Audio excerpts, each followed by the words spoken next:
진실의 길입니다.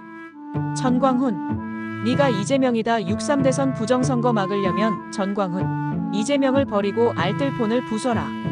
우선 이번 6.3 대선은 국힘당에서 한동훈이 떨어지면서 김문수나 한덕수 중에 누가 단일화 후보가 되더라도 쉐 리짜이밍과 함께 거대 친중 세력들끼리의 대결이 되게 되었습니다. 그리고 국힘당 마지막 경선 불과 얼마 전에 SKT 유심 사태가 터지면서 국민 절반의 개인정보가 위협받게 됐었습니다.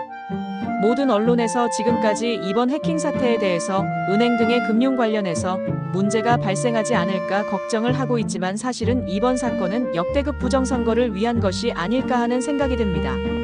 졸속으로 추진되고 있는 모바일 주민등록을 이용한 너무나도 느슨한 선거에서의 신분 확인 제도와 대포폰 등을 이용한 부정선거가 예상됩니다.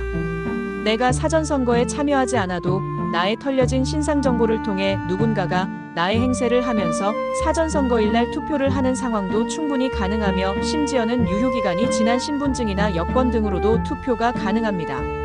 솔직히 모바일 신분증에 나오는 사진을 조작하여 사전선거에 참여하는 경우가 있을 것으로 보이며 그야말로 아무런 증거가 남지 않는 완전 범죄가 가능한 상황이 될 겁니다. 그리고 각 당내의 경선 과정에서 모바일을 통한 여론 조작도 얼마든지 가능한 상황이라고 생각되며 이번 SKT 유심 해킹 사태는 중국이나 북한 등의 해커 부대가 한국 선거에 개입하기 위해 일으킨 것으로 의심됩니다. 그 가운데서 가장 가능성이 높은 것이 알뜰폰으로 만들어진 대포폰을 이용한 가짜 모바일 신분증으로 사전선거에 투표함으로써 특정 후보의 득표수를 늘리는 방식이 충분히 가능한 것입니다. 즉, 도용한 나의 개인정보를 이용해 모바일 신분증의 사진만 바꿔서 투표를 해도 나는 전혀 알 수가 없고 이중투표 여부조차 확인할 수가 없는 겁니다. 그리고 지금 이런 상황에서 알뜰폰 사업과 연관되어 있는 전광훈 목사가 윤석열을 배신하고 이재명 지지를 선언했으며 이재명 역시도 코나아이라는 회사를 통해 알뜰폰 사업과 연관되어 있습니다. 다시 말해서 전광훈과 이재명이 직접적인 선거 부정을 하지 않더라도 이들의 운영하는 회사의 알뜰폰을 이용하는 신도들이나 지지자들의 신상정보가 이번 SKT 유심 칩 해킹 사태와 같은 일로 털리면서 이내 복제된 알뜰폰이나 대포폰으로 한 명이 이곳 저곳에서 수십 번씩 투표하는 것도 가능해진 것입니다. 그리고 이미 국힘당의 국민 참여 투표 과정에서도 대포폰을 이용한 조작이 있지 않았을까 하는 생각이 듭니다. 부정선거에 저항하시는 주권자 국민 여러분, 전광훈 목사를 지지하고 그 알뜰폰을 쓰면서 이재명에 반대하시는 분이라면 그 알뜰폰 사용을 중지하고 해지를 해서라도 누군가 자신의 정보가 복제된 핸드폰에 있는 모바일 주민등록증으로 투표하는 일이 없도록 부탁드립니다. 자신은 정작 이재명에게 투표하지 않았는데 자신의 털려진 개인정보와 알뜰폰으로 만들어진 대포폰의 모바일 주민등록증으로 누군가가 사전선거에서 이중투표를 해도 자신은 전혀 알 수가 없습니다. 그 근거가 되는 자료들은 제 개인 구글 블로거에 올려놨으니 맨 아래 링크를 통해 들어오셔서 확인하시기 바랍니다. 전광훈, 네가 이재명이다. 6.3 대선 부정선거 막으려면 전광훈, 이재명을 버리고 알뜰폰을 부숴라.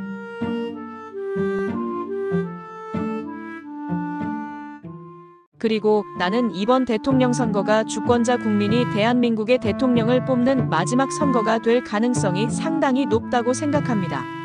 나는 이미 이전의 다른 글이나 영상에서 2025년에서 2030년 사이에 한반도를 포함한 동아시아에서 큰 전쟁이 있을 수도 있음을 얘기했었으며 지금도 그 생각에는 변함이 없습니다. 만약에 나의 그런 생각이 적중할 경우에는 그 전쟁 이전의 마지막 대통령 선거가 될 수도 있을 겁니다. 그리고 이번 대통령 선거가 끝나고 그리 멀지 않은 시기에 북미 대화가 재개될 것이고 미국은 대중국 견제의 파트너 국가로 북한을 삼기 위해 북한의 핵보유를 인정한 채로 북미 평화회담을 성사시키고 종전선언과 함께 아직 끝나지 않은 제1차 한국전쟁을 종식시킬 것입니다.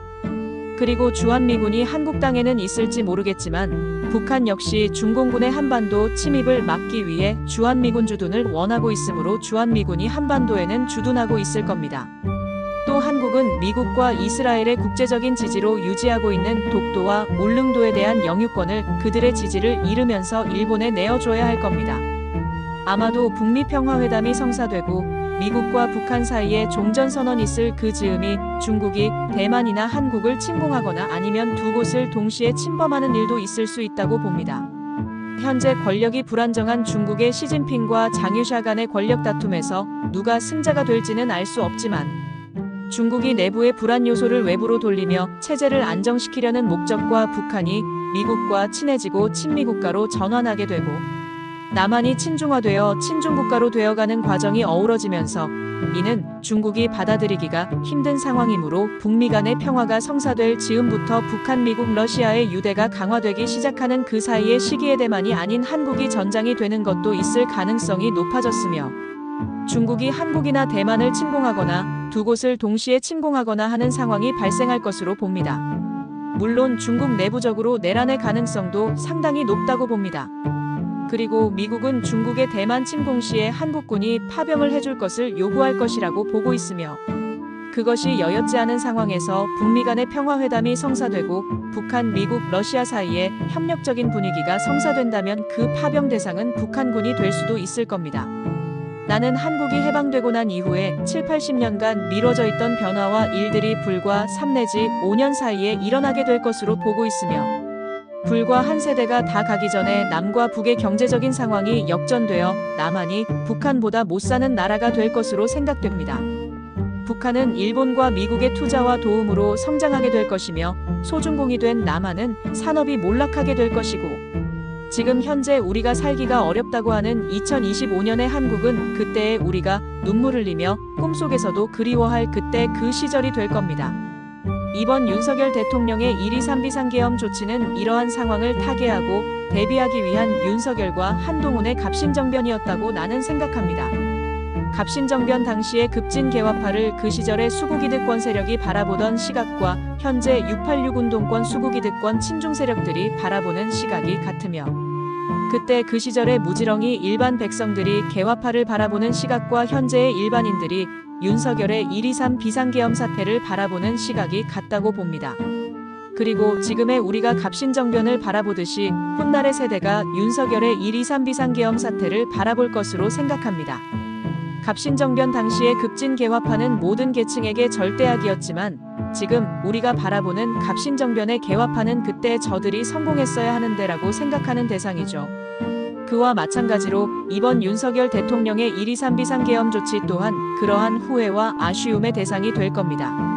앞으로 어떤 일이 어떤 정도로 일어날지는 알 수가 없지만 대한민국의 마지막 대통령 선거이거나 어쩌면 사실상의 마지막 선거가 될 수도 있는 이번 대통령 선거에 참여하셔서 주권자 국민으로서의 권리를 행사하길 바라며 어쩌면 얼마 남지도 않았을지도 모르는 대한민국에서의 남은 나날들을 소중하게 생각하시고 소중한 사람들과 소중한 나날들을 후회 없이 함께 하시길 바랍니다.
지나고 나니 그날이 봄날이었네.